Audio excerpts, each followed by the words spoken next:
Okay friends, अभी हम start करेंगे ट्रांसक्रिप्शन। तो अपने लास्ट लेक्चर में देखा होगा हमने सीखा था लैक ओपेरॉन, वो भी एक सिंपल वे में। अब इस लेक्चर में हम सीखेंगे ट्रांसक्रिप्शन। ट्रांसक्रिप्शन क्या है? ट्रांसक्रिप्शन से पहले हमें सीखना पड़ेगा सेंट्रल डोग्मा क्या है। Central dogma of molecular biology ये दिया था फ्रांसिस क्रिक ने। Central dogma of molecular biology दिया था फ्रांसिस क्रिक ने।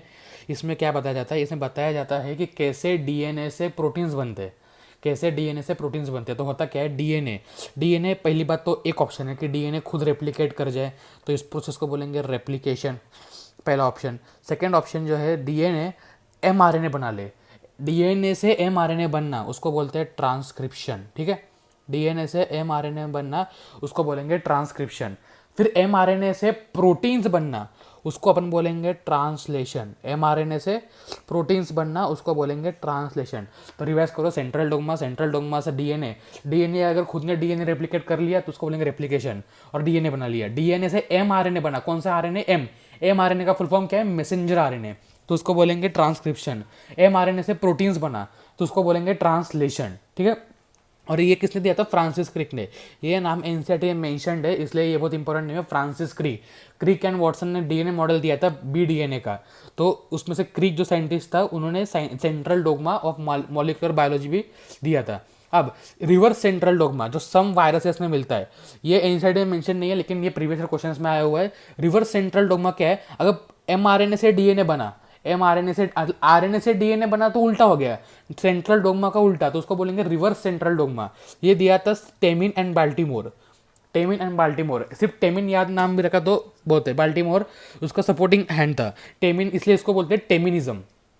तो उसके बाद अभी आते हैं डेफिनेशन पे। डेफिनेशन क्या है ट्रांसक्रिप्शन की? तो ट्रांसक्रिप्शन की डेफिनेशन है कि डीएनए, हमने अभी सीखा था डीएनए से एमआरएनए बना, सिंपल डेफिनेशन, जो डीएनए से एमआरएनए बनना, डीएनए से मैसेंजर आरएनए बनना उसको बोलते हैं ट्रांसक्रिप्शन। ट्रांसक्रिप्शन में इन प्रेजेंस ऑफ व्हाट ये दिया है, ये एंजाइम बहुत इंपॉर्टेंट है, डीएनए डिपेंडेंट आरएनए पॉलीमरेज। मतलब क्या?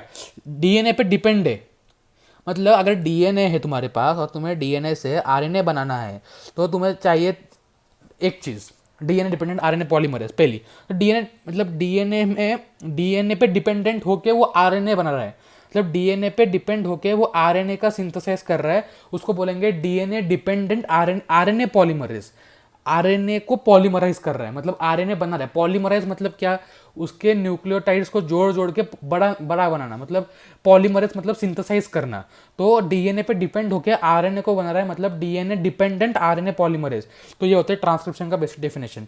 ट्रांसक्रिप्शन में क्या क्या जरूरत है? रिक्वायरमेंट्स यहाँ पे लिखा हुआ है, रिक्वायरमेंट्स क्या क्या है। रिक्वायरमेंट्स है, पहली बात तो डीएनए चाहिए, डीएनए सीक्वेंस से अपन ट्रांसक्रिप्शन करवा रहे हैं हमारे, तो डीएनए सीक्वेंस चाहिए। दूसरा चाहिए स्ट्रक्चरल जीन्स। लैक ओपेरॉन में हमने देखा था स्ट्रक्चरल जीन्स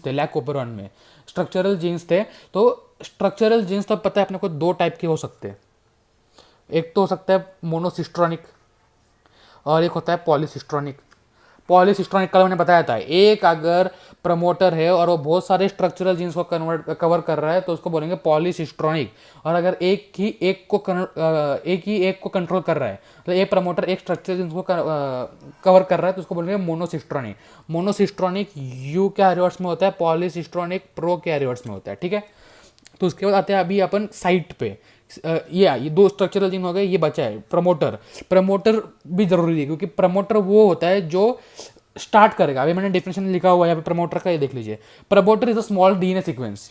क्या है प्रमोटर एक छोटू सा डीएनए सीक्वेंस है which provides binding site for RNA polymerase present at 5 prime and so called upstream. अब क्या है मतलब इसका मतलब है कि प्रमोटर एक छोटा डीएनए सीक्वेंस होता है जो आरएनए, यहाँ पे आरएनए पॉलीमरेज आके जुड़ता है और फिर मतलब ये आरएनए पॉलीमरेज जो जुड़ता है और फिर उसका आरएनए एमआरएनए बनना शुरू होता है, तो उसको बोलते हैं प्रमोटर। कहाँ होता है? 5 प्राइम एंड, मतलब अपस्ट्रीम एंड पे। सेकेंड दिया हुआ है टर्मिनेटर कहाँ होता है? Terminator small sequence of DNA जो एंड पे होगा। अगर ये 5 प्राइम पे है तो ये 3 प्राइम पे, अगर ये अपस्ट्रीम पे है तो ये डाउनस्ट्रीम। टर्मिनेशन पता है ना, टर्मिनेशन मतलब खत्म करना। उसके बाद अभी आते हैं अपन साइट पे। साइट ट्रांसक्रिप्शन की जो साइट रहती है ये भी इंपॉर्टेंट है। ट्रांसक्रिप्शन होता है न्यूक्लियस में। कहाँ होता है? न्यूक्लियस में। ट्रांसक्रिप्शन से एमआरएनए बनता है न्यूक्लियस में, और ये एमआरएनए ट्रांसफर होता है प्रोटीन्स में। और प्रोटीन्स कहाँ बनते हैं? ट्रांसलेशन, मतलब ट्रांसलेशन कहाँ होता है? वो होता है साइटोप्लाज्म में, इसके ऊपर, राइबोसोम्स के ऊपर। तो साइटोप्लाज्म में होता है ट्रांसलेशन, याद रखना है। ट्रांसक्रिप्शन होता है न्यूक्लियस में, ट्रांसलेशन होता है साइटोप्लाज्म में। अब डेफिनेशन देख लेते हैं। एक टर्मिनेटर भी इंपॉर्टेंट है। इसके बाद आरएनए पॉलीमरेज को देख लिया कितना इंपॉर्टेंट है, क्योंकि वो डीएनए से आरएनए बनाने में सबसे इंपॉर्टेंट रोल प्ले कर रहा है, डीएनए डिपेंडेंट आरएनए पॉलीमरेज। और दो चीजें इंपॉर्टेंट है जो इनसाइड में मेंशन्ड है। Initiation factor sigma, initiation factor sigma, termination factor rho. क्या? Initiation factor sigma, termination factor rho. ये पता है हमें कि इनिशिएशन फैक्टर जो होता है वो इनिशिएट करेगा, नाम से समझ रहा है, और टर्मिनेशन फैक्टर टर्मिनेट करेगा। ठीक है, तो ये सारे रिक्वायरमेंट्स है। DNA sequence, structural gene, promoter, terminator, RNA polymerase, initiation factor, rho factor, ये सारे ट्रांसक्रिप्शन के रिक्वायरमेंट्स। और पता है हमें ट्रांसक्रिप्शन क्या रहता है? डीएनए से एमआरएनए बनाना ट्रांसक्रिप्शन होता है, और न्यूक्लियस में उसका न्यूक्लियस में ट्रांसक्रिप्शन टेक प्लेस करता है। अब हो गए बेसिक इंफॉर्मेशन। अब यहाँ पे आते हैं कि आरएनए पॉलीमरेज क्या है। आरएनए पॉलीमरेज मतलब ये जो आरएनए बनाएगा, तो उसके 3 टाइप रहते हैं यूकैरियोट्स में। जो 3 टाइप है वो 3 टाइप दिए हुए हैं। RNA polymerase 1, RNA polymerase 2, RNA polymerase 3। अब आरएनए पॉलीमरेज 1 क्या बनाएगा? आरएनए पॉलीमरेज 1 जो है वो बनाएगा एसआरआरएनए। एसआर मतलब क्या? एस तो सेडिमेंटेशन कोएफिशिएंट, लेकिन आर जो राइबोसोमल आरएनए। तो पॉलीमरेज, ये याद कर लेना कि पॉलीमरेज 1 जो रहेगा वो बनाएगा राइबोसोमल आरएनए, पॉलीमरेज 2 बनाएगा एमआरएनए, पॉलीमरेज 3 बनाएगा टीआरएनए। 3 टाइप के आरएनए होते हैं। आरआरएनए बनेगा पॉलीमरेज 1, एमआरएनए बनेगा पॉलीमरेज 2, और टीआरएनए बनेगा पॉलीमरेज 3। अब जो एनसीईआरटी में दिया हुआ है कि पॉलीमरेज 1, आरएनए पॉलीमरेज 1 ये कौन से आरआरएनए बनाएगा? पहला बनाएगा 5.8s आरआरएनए। सेकंड बनाएगा 18s आरआरएनए। थर्ड बनाएगा 28s आरआरएनए। अब याद करने की ट्रिक, लास्ट में अगर 888 दिख गया, 5.8, 2.8, 28 और 18, लास्ट में 8 दिखा तो आरएनए पॉलीमरेज का काम है वो। ठीक है, और जो आरएनए पॉलीमरेज 2 है वो बनाएगा पहले एचएनआरएनए। ये इनसाइड में मेंशन्ड है। एचएन का full form heterogeneous nuclear RNA. क्या? Heterogeneous nuclear RNA. और ये एचएनआरएनए प्रोसेस होने के बाद बनाएगा एमआरएनए। तो अभी यहाँ में हम देखेंगे कैसे बनता है ये एचएनआरएनए से एमआरएनए। और थर्ड रहता है टीआरएनए, जिसे हम कहते हैं सॉल्यूबल आरएनए। ठीक है, अब ट्रांसक्रिप्शन का प्रोसेस क्यों होता है, मतलब कैसे होता है, क्या स्टेप्स है इसमें, ये यहाँ में लिखा हुआ है। तो ट्रांसक्रिप्शन जो है इसमें स्टेप्स जो दिए हुए हैं वो रहता है इनिशिएशन पहले होता है। क्या होता है? इनिशिएशन। सेकेंड स्टेप होता है एलोंगेशन, मतलब पहले इनिशिएट कर दिया प्रोसेस, फिर उसको बना दिया और टर्मिनेट कर दिया। Simple steps, initiation, elongation, termination. अभी हम आते हैं ये अगले स्टेप्स पे कि कैसे एक्चुअली प्रोसेस होता है, और यहाँ पे पूरा का पूरा कंसेप्ट है और कैसे हम इसे कंसेप्चुअली सीख सकते हैं। मैंने लिखा हुआ है, हर डायग्राम प्रॉपरली एक्सप्लेन किया हुआ है। तो आते हैं प्रोसेस पे। ठीक है, पहला हमारे पास ये क्या है? ये पूरा डीएनए है। ये क्या है? डीएनए। डीएनए में एक 5 प्राइम एंड है, एक 3 प्राइम एंड है, एक प्रमोटर, स्टार्टिंग में प्रमोटर लगा हुआ है, एंडिंग में टर्मिनेटर लगा हुआ है, एक स्ट्रक्चर, बीच में स्ट्रक्चरल जीन है। स्ट्रक्चरल जीन अभी हमने पहले स्टडी किया था, स्ट्रक्चरल जीन कैसे होते हैं, मोनोसिस्ट्रोनिक, पॉलीसिस्ट्रोनिक, पॉलीसिस्ट्रोनिक इन प्रोकैरियोट्स, मोनोसिस्ट्रोनिक इन यूकैरियोट्स। तो ये दिया है 5 प्राइम एंड 3 प्राइम एंड, ये पूरा DNA molecule double standard, 1 2 2 standard. अब क्या होता है, हमने बोला था हमें क्या बनाना है? एमआरएनए। क्या बनाना है? Messenger RNA. तो कौन सा पॉलीमरेज यूज करेंगे? RNA polymerase 2। यहाँ पे बताया था कि आरएनए पॉलीमरेज 2 एमआरएनए बनाएगा, तो अभी हम वो यूज करेंगे। तो उसमें हम पहले सीखेंगे कैसे बनता है। तो ये आरएनए पॉलीमरेज 2 ने हमला बोल दिया। क्या है ये आरएनए पॉलीमरेज 2 है। ये आरएनए पॉलीमरेज 2 आके करेगा, ज्वाइंट हो जाएगा प्रमोटर रीजन पे। कहाँ ज्वाइंट हुआ है? ये प्रमोटर रीजन, देख सकते हैं। ये कौन सा रीजन है? Promoter region. प्रमोटर रीजन पे आरएनए पॉलीमरेज बाइंड हुआ। वैसे ही जो है डीएनए जो रहता है, ये डीएनए था, ये डीएनए जो दिख रहा है ब्लू कलर का, ये डीएनए बल्ज आउट हो जाएगा। बल्ज आउट मतलब वो डीएनए बबल बना लेगा। क्या बना लेगा? DNA bubble. जैसे ही आरएनए पॉलीमरेज जो है प्रमोटर रीजन पे जुड़ जाएगा, वो बना लेगा डीएनए बबल। अब जहां पे आरएनए पॉलीमरेज जुड़ा, मतलब वो हो गया कि वो टेम्पलेट स्टैंड, मतलब वहीं पे पूरा प्रोसेस कैरी आउट हो रहा है, तो इसलिए उसको बोलेंगे टेम्पलेट स्टैंड। जहां पे आरएनए पॉलीमरेज जुड़ा है क्या बोलेंगे? Template stand. टेम्पलेट स्टैंड का दूसरा नाम है नॉन कोडिंग स्ट्रैंड और तीसरा नाम है एंटीसेंस स्ट्रैंड। टेम्पलेट स्टैंड को बोलेंगे नॉन कोडिंग स्ट्रैंड और एंटीसेंस स्ट्रैंड, और जो ऑपोजिट रहेगा उसका स्ट्रैंड उसको बोलेंगे कोडिंग स्ट्रैंड, सेंस स्ट्रैंड और नॉन टेम्पलेट स्ट्रैंड। अब आप बोलोगे कि कोडिंग क्यों बोला इसे, तो इसका भी रीजन इनसाइड में क्लियर कट मेंशन है। Coding strand does not code for anything, but अपन जो प्रमोटर बोलते हैं, टर्मिनेटर बोलते हैं, कैसे बोलते हैं कि कौन सा प्रमोटर किधर है, कौन सा टर्मिनेटर है, तो उसके लिए कोडिंग स्ट्रैंड है जो प्रमोटर टर्मिनेटर का पोजीशन फिक्स करता है।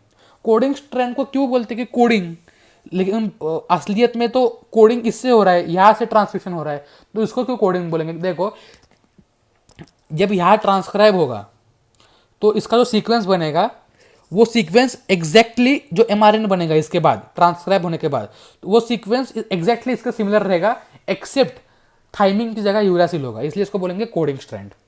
अब नेक्स्ट स्टेप पे आ जाते हैं। नेक्स्ट स्टेप में क्या हो गया? अब हमने बोला था इंपॉर्टेंट फैक्टर है इनिशिएशन फैक्टर, इसको बोलेंगे सिग्मा फैक्टर। क्या बोलेंगे? Sigma factor. सिग्मा फैक्टर आके जुड़ जाएगा आरएनए पॉलीमरेज पे, दिख रहा है? सिग्मा फैक्टर आके जुड़ गया आरएनए पॉलीमरेज। जब तक सिग्मा फैक्टर आके नहीं जुड़ता तब तक इनिशिएशन नहीं होएगा, ठीक है? So sigma factor is very important for the initiation of transcription. जब तक सिग्मा फैक्टर आके नहीं जुड़ेगा तब तक इनिशिएशन नहीं होगा। अब सिग्मा फैक्टर आके जुड़ा, और सिग्मा फैक्टर जैसे ही आके जुड़ा वैसे ही प्रोसेस आगे चलना स्टार्ट हो गया। प्रोसेस आगे चलना स्टार्ट हो गया तो लगेज इनिशिएशन फैक्टर निकल भी जाएगा। इनिशिएशन फैक्टर, ये पूरा प्रोसेस इनिशिएशन का था, तो इनिशिएशन फैक्टर लगेज आउट भी हो जाएगा, ठीक है? अब क्या बचा हमारे पास? ये अब क्या नेक्स्ट इनिशिएशन स्टेप हो गया? यहाँ पे हमने बताया था 3 स्टेप्स है, इनिशिएशन, एलोंगेशन एंड टर्मिनेशन। अभी इनिशिएशन हो गया, अभी एलोंगेशन।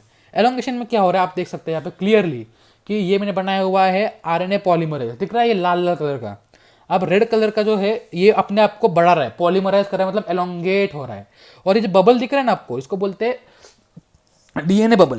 मतलब ये बबल जो है, ये बबल आगे बढ़ता रहेगा, इसको लेके आगे बढ़ता जाएगा धीरे धीरे। अब देखो नेक्स्ट स्टेप पे अभी एलोंगेशन स्टेप था, एलोंगेशन हो रहा है। अगले स्टेप में मैंने वही दिखाया, और एलोंगेट हो गया, ये और बड़ा हो गया, दिख रहा है ये आरएनए पॉलीमर, आरएनए एमआरएनए बनाइए। फिर इसके बाद अभी ये बबल देखो, आप देख सकते हैं एंड तक पहुंच रहा है बबल, एंड ऑलमोस्ट एंड तक पहुंच रहा है बबल। इसके बाद हम देखेंगे कैसे ये बबल फूट जाता है। अब देखो ये बबल एंड तक जैसे ही पहुंचा, अब टर्मिनेशन करना पड़ेगा, रोकना पड़ेगा उसे। टर्मिनेशन रोकना पड़ेगा मतलब क्या होगा दोस्तों, कि टर्मिनेशन करने के लिए हमें कोई ना कोई फैक्टर जरूर लगेगा। पहली बात बबल फोड़ना पड़ेगा, बबल फोड़ दिया तो एमआरएनए को अलग करना पड़ेगा। वो सब कैसे करें? अब एक मैंने बताया था आपको रो फैक्टर, क्या बताया था? यहाँ देखो रो फैक्टर भी उसी में हेल्प करेगा। रो फैक्टर मैंने बताया, लिखा है यहाँ पे, लिखा है और बतलाया कि रो फैक्टर आके जुड़ेगा इस रीजन पे, रो फैक्टर आके जुड़ेगा इस रीजन पे और टर्मिनेशन हो जाएगा। टर्मिनेशन मतलब क्या? बबल फूट जाएगा। बबल फूट गया, अपना डीएनए अपने को वापस मिला सही सलामत। ये देखो डीएनए रिकवर हो गया, और जो एमआरएनए बना था वो निकल के टूट के बाजू में आ गया। ये देखो ये एमआरएनए, ये बड़ा है थोड़ा सा एमआरएनए, प्रीमैच्योर है, लेकिन ये क्या है? प्रीमैच्योर, क्योंकि अभी भी जस्ट बना है, प्रीमैच्योर। अब आते हैं इंपॉर्टेंट स्टेप में जो सिर्फ यूकैरियोट्स में होगा, फाउंड ओनली इन यूकैरियोट्स। ये 2 स्टेप्स है जो सिर्फ यूकैरियोट्स में होंगे। इसको बोलते हैं प्रोसेसिंग। मतलब ये प्री मैच्योर एमआरएनए को अगर मैच्योर एमआरएनए में कन्वर्ट करना है तो उसको बोलेंगे प्रोसेसिंग। अब देखो ये प्री मैच्योर एमआरएनए के 3 प्रोसेस रहेंगे, स्प्लाइसिंग करेंगे, कैपिंग करेंगे और टेलिंग करेंगे। Splicing, capping, telling. अभी क्या करेंगे, ये जो एमआरएनए रहता है 5 प्राइम एंड इसका, ये 3 प्राइम है एमआरएनए, ये प्री मैच्योर्ड है। इसमें इंट्रॉन्स रहेंगे, क्या रहेंगे? ये प्री मैच्योर एमआरएनए में इंट्रॉन्स रहेंगे, एक्सॉन्स रहेंगे। अब इंट्रॉन्स एक्सॉन्स क्या है? एक्सॉन्स है फंक्शनल, मतलब जो काम की चीज है उस एमआरएनए में जो फंक्शन करेगा उसको बोलेंगे फंक्शनल एक्सॉन्स। और इंट्रॉन्स बीच में है फालतू की चीज़, इसको बोलेंगे नॉन फंक्शनल। तो अभी क्या करना पड़ेगा, हमें इंट्रॉन्स को निकालना पड़ेगा ना। इंट्रॉन्स को निकालने का सही तरीका क्या है, स्प्लाइसिंग करेंगे। स्प्लाइसिंग मतलब क्या, ये एक पार्ट निकालेंगे बाहर तोड़ के और आपस में वापस जोड़ देंगे। यहाँ पे एंजाइम यूज करेंगे रेस्ट्रिक्शन एंडोन्यूक्लियस, क्योंकि बीच का पार्ट निकालना है, तो निकाल के बाहर तोड़ दिया और उसको जोड़ दिया, तो सिर्फ एक्सॉन्स बचेंगे, सिर्फ काम का पार्ट बचेगा और इंट्रॉन्स बाहर निकल जाएंगे, इंट्रॉन्स को फेंक देंगे। अब आते हैं सेकेंड चीज पे, ये तो हो गया स्प्लाइसिंग। अब कैपिंग क्या करें, कैप कभी भी कहाँ पहनते हैं, सर पे पहनते हैं कैप, तो कैप कहाँ लगेगा 5 प्राइम एंड पे। कैप कभी भी सर पे पहनते हैं तो कैपिंग 5 प्राइम एंड पे होगा। कौन से एंड पे, 5 प्राइम, क्योंकि 5 बड़ा है, कैप है वो। 5 प्राइम एंड पे कैपिंग किसका होगा, MGPP। MGPP एनसाइड में दिया हुआ है ये, MGPP मतलब मिथाइल, MGPP मतलब मिथाइल ग्वानोसाइन ट्राइफॉस्फेट। क्या क्या, methyl guanosine triphosphate, methyl guanosine triphosphate. इसका कैपिंग होगा 5 प्राइम एंड, मतलब उसको बोलते हैं कैप लगाना। अब टेलिंग, टेलिंग कहाँ होता है, नीचे होता है टेलिंग, ठीक है। कैप ऊपर सर पे होगा और टेलिंग नीचे होगा, तो टेलिंग जो है पीछे होगा 3 प्राइम एंड पे। और टेलिंग किसका होगा, पॉली ए टेल का। अभी ये वर्ड कंफ्यूजन है लेकिन कुछ नहीं है। पॉली ए टेल मतलब एडेनाइन, ए ऐसे ए जोड़ते जाओ जोड़ते जाओ जोड़ते जाओ, इसको बोलेंगे पॉली ए टेल लगा दिया, या फिर एडेनाइन एडेनाइलेट रेसिड्यूज लगा दिए। ऐसे 200 से 300 रेसिड्यूज लगते हैं, ठीक है। तो ये जो प्रोडक्ट, अभी जो फाइनल प्रोडक्ट बना हमारे पास, वो प्रोडक्ट देखो यहाँ पे, ये पूरा mRNA प्रोसेस, इसमें कोई एंट्रॉन्स नहीं है, सिर्फ एक्सॉन से जो फंक्शनल पार्ट है 5 प्राइम एंड पे MGPP लगा है। क्या है इसका full form, methyl guanosine triphosphate, उसको बोलते हैं कैपिंग। पीछे उसके पिछवाड़े मतलब टेल पे लगा है AAA, that is poly adenylate residues. ये 200 to 300 रेसिड्यूज लगते हैं। और अभी ये हमारा mRNA तैयार हो गया है। ये mRNA जाएगा साइटोप्लाज्म में, साइटोप्लाज्म में जाके ये करेगा खुद को कन्वर्ट, ट्रांसलेशन मतलब ये अंडर को करेगा ट्रांसलेशन और बनाएगा प्रोटीन्स। तो ये पूरा स्टेप हो जाता है ट्रांसक्रिप्शन का, और इसके बाद हम स्टडी करेंगे ट्रांसलेशन। Thank you.